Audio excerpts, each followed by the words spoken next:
Binomba ng Israel ang iba't ibang bahagi ng Lebanon kahapon, March 3. Paghihiganti raw ito ng Israel matapos silang bombahin ng grupong Hezbollah na kaalyado ng Iran. Ilang sibilyan ang nasawi sa pambobomba ng Israel sa southern Lebanon. Sa Beirut, binomba ng Israel ang ilang gusali. Kabilang na dyan ang embahada ng Iran. Ayon sa grupong Hezbollah, paghiganti nila ito sa pagkasawi ni Iranian Supreme Leader Ali Khamenei.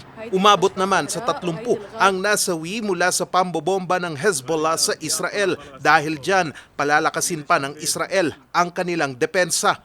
Overnight, IDF troops were positioned in southern Lebanon at several points near the border area as part of an enhanced forward defense posture. Let me be clear. This is not a ground maneuver into Lebanon. It is a tactical step to create an additional layer of security for the residents of northern Israel. Overnight, we carried out a series of preventive strikes on Hezbollah military infrastructure across Lebanon in order to neutralize the continuous fire towards our civilians.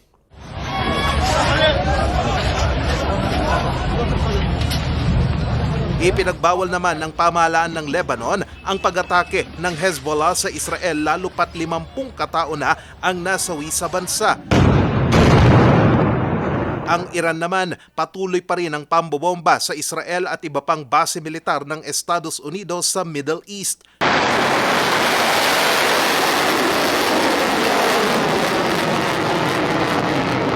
Bagamat mayroong Iron Dome ang Israel, ilan pa rin sa mga missile ng Iran ang hindi nagawang ma-intercept gaya ng missile na yan sa lungsod ng Haifa sa Israel. Sa UAE naman, tinamaan ng drone ng Iran ang Fujairah port. Tinamaan din ang US Consulate sa Dubai habang tinamaan naman ng debris mula sa sumabog na Iranian drone ang Burj Al Arab. 3 fighter jets naman ng Estados Unidos ang pinabagsak ng Kuwait matapos itong mapagkamalang eroplano ng Iran. Ligtas naman ang 6 na crew nito at magsasagawa na ng investigasyon tungkol dito. Sa Bahrain naman, sunod-sunod na tinamaan ng missile ang base militar ng Estados Unidos.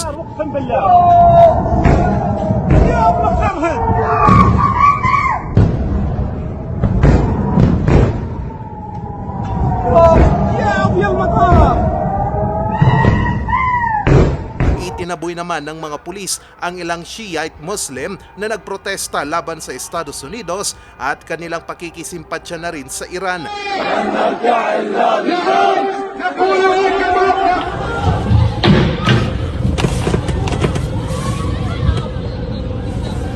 Ang ilang demonstrador nambato ng Molotov laban sa mga pulis.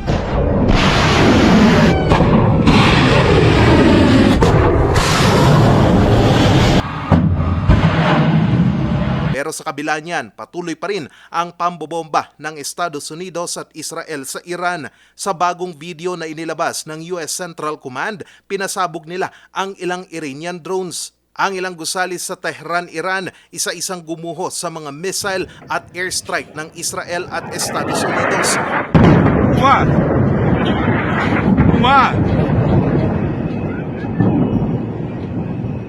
Sa ngayon, umakyat na sa 787 ang nasawi sa Iran ayon sa Iran Red Crescent Society. Sa kabila niyan, nanindigan ng Iran na ipagpapatuloy nito ang paghiganti at pagdepensa sa kanilang bansa. Itinanggi naman ni US President Donald Trump na pinilit siya ng Israel na ilunsad ang Operation Epic Fury.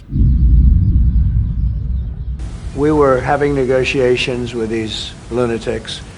And it was my opinion that they were going to attack first. They were going to attack. If we didn't do it, they were going to attack first. I felt strongly about that. And we have great negotiators, great people, people that do this very successfully and have done it all their lives very successful. And based on the way the negotiation was going, I think they were going to attack first.